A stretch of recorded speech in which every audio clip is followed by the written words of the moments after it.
Welcome to this module of Professor Messer's free CompTIA A+ certification training course.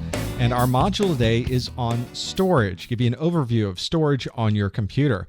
I'm James Messer, and in this module we're going to talk about CompTIA A+ course 220-601. That test in section 1.1 says that we need to identify the names, purposes, and characteristics of storage devices.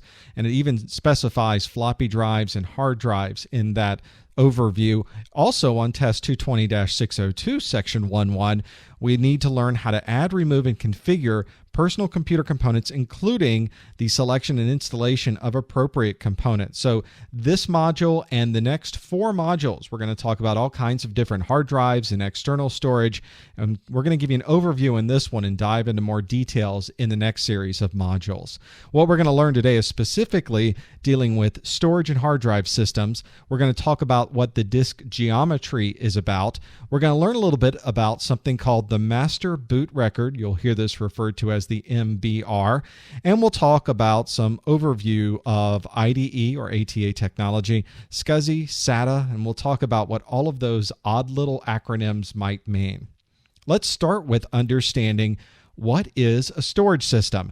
If you ever need to get into a system, upgrade a computer, it is probably one of the most primary, one of the most important things that you'll start to upgrade in a system. It's probably one of the reasons you first open up a computer and need to replace or upgrade a system is because of the storage. Now, storage systems can take the form of hard drives. That's something that we think of a lot, but we can also have floppy drives. We don't see a lot of those in new computers anymore, but certainly something that you'll need to be able to manage on a legacy basis. You also see CD-ROM or DVD-ROM or now Blu-ray drives as a new type of storage, certainly an optical storage. We'll talk a little bit about those today. And USB drives. We often call them USB drives. They're not really drives, but they show up on our Windows desktop as a drive itself. So we'll sometimes refer to them as USB keys, USB dongles. It's really a type of drive, but it's a static type, a solid state memory drive, if you will. We'll talk more about that. Whenever you have a drive in your system, it's going to also require that there is an appropriate controller to drive it.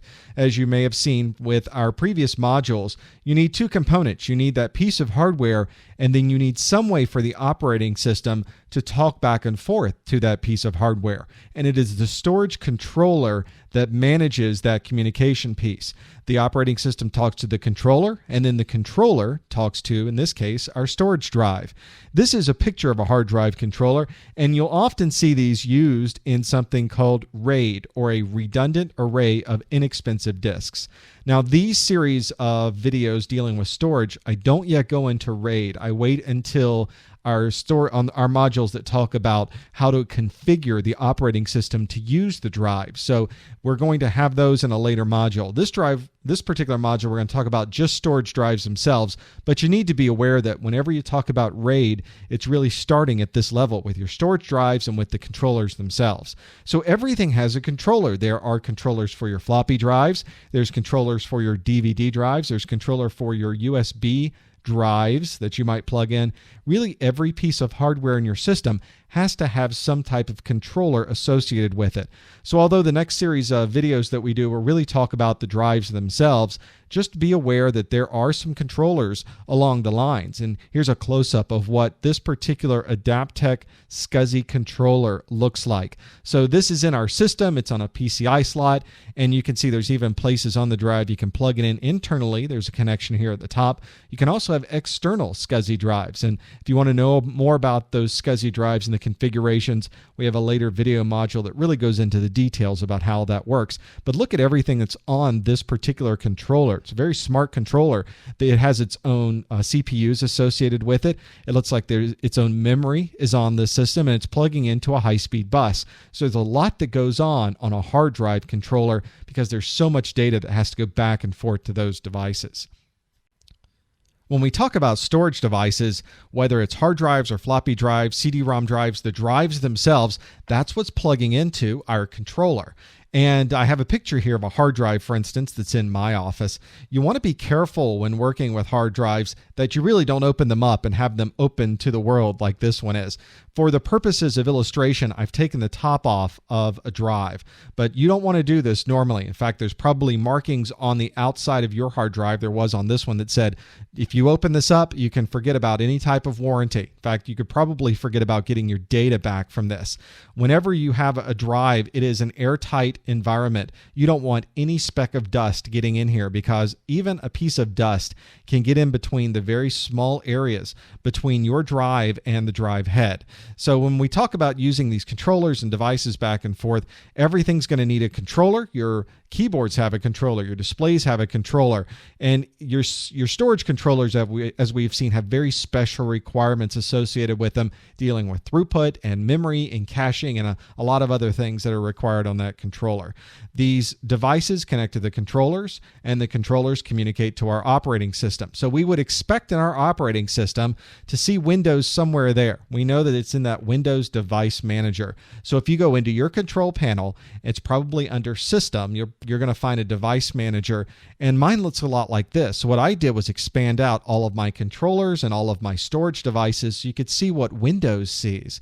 So Windows has to be able to see the controllers. In fact, right here is my IDE, ATA, ATAPI controllers. We're going to learn more about what those things mean in the next module. And you can see I've got a SATA drive. I must have a SATA drive on this system because I seem to have a SATA controller on this particular laptop that I'm using. There's other types of storage controllers here as well. I've got some memory stick controllers, an MMC, which is an SD host controller. There's an XD controller, and what that is on this particular laptop, it has one of those universal ports on it where you can plug in any type of memory stick and it will understand that type. So if you have a camera, you can take the memory right out of it and plug it into this laptop, and this controller is designed to automatically see that and be able to use it. Now, if we look at also DVD and CD-ROM drives, I have what's called a clone drive SCSI CD-ROM device. This is actually a virtual drive that I use to mount ISO files on my system with, and it's something called Clone Drive. It's free. So if you're interested in doing something like that,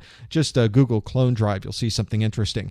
This is actually a real drive on my system, though, this OptiArc DVD plus minus read-write drive. And that's something that I can slide a blank DVD into, and I can burn information onto that and slide it right back out again.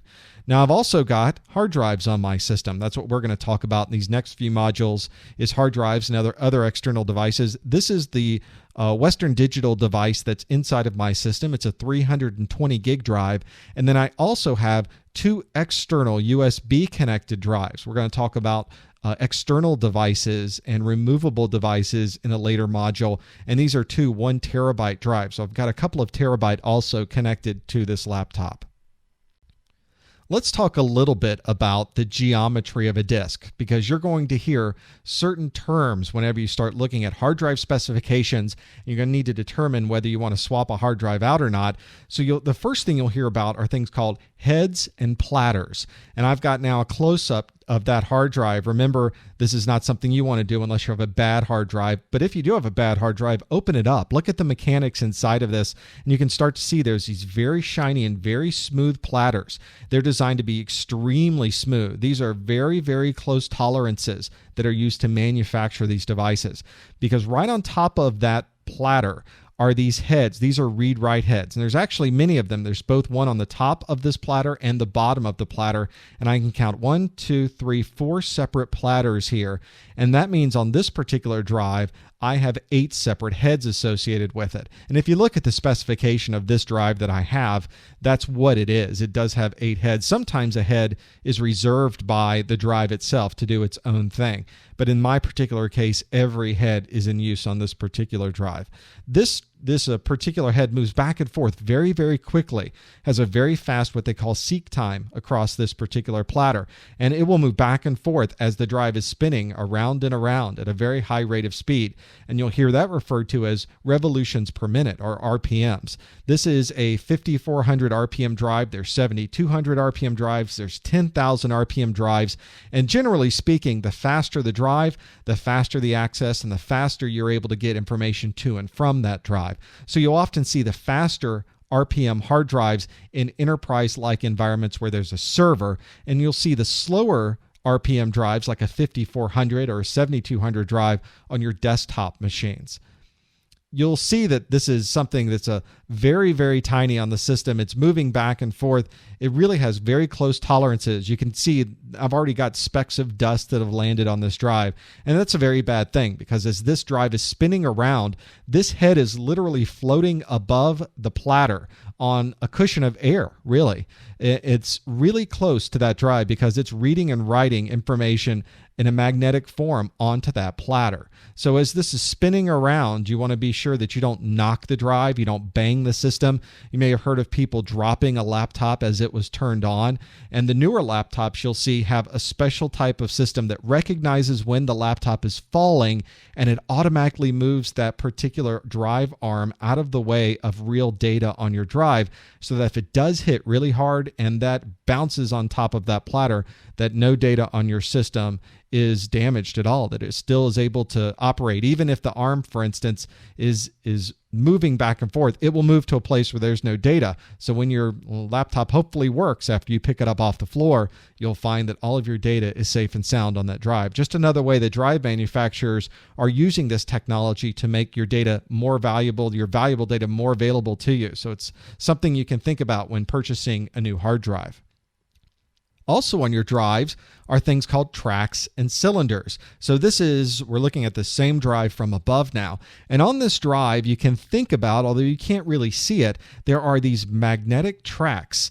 In many cases, thousands, tens of thousands of tracks per platter. So we can see there's an incredible amount of data that you can squeeze onto this. This is looking at a lot like a record, although if you think about the old school records, the LPs, they're ones that actually had a single track that spiraled around. In this case, this is individual tracks that are circles on here. You'll also hear the geometry of a hard drive referred to as a cylinder. And if we think about taking this track and extending it all the way through all four platters of this on the front and the back side of it, that is a cylinder. Now you'll notice that this arm here is not really moving independently. This arm is one single piece that moves back and forth. So whenever this is moving, it moves over a cylinder. Everything is seen at once. So it can't look at individual platters and access from different cylinders on different platters at the same time. Every cylinder is accessed simultaneously across every track, across every platter.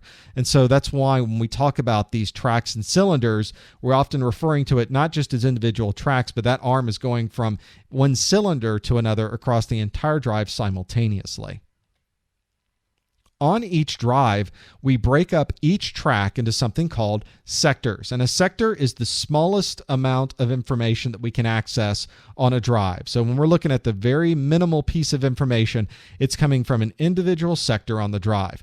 Now, I've created a very simple pie here of sectors.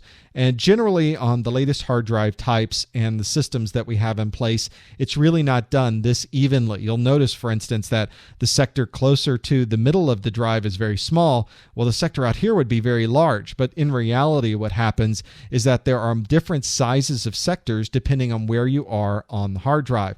So the sectors, as we get out further, will have many more sectors going around the outside of the drive than the number of sectors on the inside. But for simplicity's sake and for us trying to get this straight in our head for the A+ exam, I made this very simple. So these sectors are broken up into pie pieces on your drive.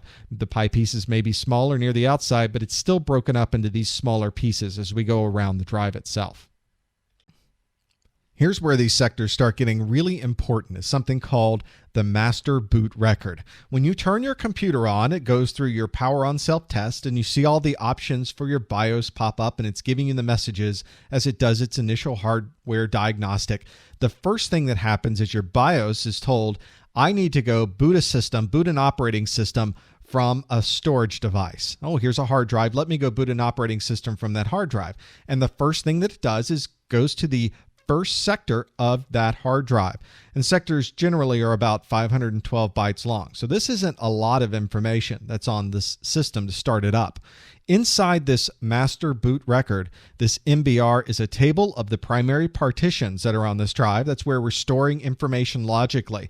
We're going to learn a lot more about partitions in a later video module. There's also something called a disk signature, which isn't necessarily important. It's actually optional to be considered in the master boot record, but systems like Windows will use that signature to make sure that the drive that it's looking at is the same drive over and over again. Every disk has a different signature associated with it. And finally, there are directions on where to go to start the operating system that happens to be on this hard drive. Different operating systems have different ways of starting. So Windows NT and Linux and Windows Vista may have very different things that they need from the hard drive, different things that are bootstrapped to begin starting that operating system. And what I've done is taken some of a master boot record and just copied it in here so you get an idea in both hexadecimal and an ASCII representation of this, what is in a master boot record. And you can see it's very unusual to try to read with the mind, but the human isn't really intended to read any of this. This is your system knowing exactly in certain spots here is pointing it to different places on a drive, is spelling out a particular signature, and your drive now knows what to do from that point on. Your system takes place, goes to the right place on your hard drive, and then starts up the operating system. Whenever you start a machine and it's having a problem finding an operating system, you need to be sure that the master boot record is in good shape. And there's a number of tools you can use to look at the master boot record, to back up the master boot record. In fact, there's usually multiple copies of this stored on a hard drive just in case the first one happens to go bad. There's also ways that you can overwrite the existing master boot record to refresh it in case something was to go in. There's a number of viruses, older type viruses out there that will first thing they do is go out to the master boot record and delete it. So the next time you boot your machine, it can't figure out what's going on. And there's some very easy ways to just simply overwrite the master boot record so it knows where to go to start up your operating system. As we go through the next few videos, we're going to talk a lot about these types of storage technologies. The first is called ATA. Well, it used to be called ATA. It's now called parallel ATA. PATA is the abbreviation for that, and that stands for AT attachment. It stands for parallel AT attachment these days. You'll also hear this referred to as ATAPI, AT attachment with packet interface. And all of these things mean generally the same thing. The name has just changed through the years because of an evolution in the technology that has presented itself. And we'll learn more about these in the next few videos. The other type of storage technology you'll hear about, which is really the same thing as ATA, is IDE, or Integrated Drive Electronics. It's a name that Western Digital came up with. Everybody now calls this ATA or PATA, but this originally started as IDE. So as you look on websites, you look on hard drives that you're looking to upgrade, you often see this term IDE included with those, and people will still refer to it as IDE. There's also a format, a drive technology format called SCSI, SCSI. It's pronounced SCSI. It stands for Small Computer Systems Interface. And this has been around for a long time. So SCSI has a lot of specifics associated with it. You don't see a lot of it anymore. Some of the newer server type systems and faster systems still have SCSI drives in there, but you'll occasionally run across one whenever you're working. So it's important to know for an A+ technician that this is a SCSI drive, and you need to understand why a SCSI drive is important and how it's different than these other formats that we're looking at on our screen. And finally, we have a SATA drive, a serial advanced technology attachment. And you can start to see there's the parallel ATA, there's the serial ATA. So when we talk about the latest generation of drives, we're really talking about the PATA drives and the SATA drives. This is a picture of some drives that I have here in my lab, and I've got, and here's a PATA drive, a parallel ATA drive here in the middle.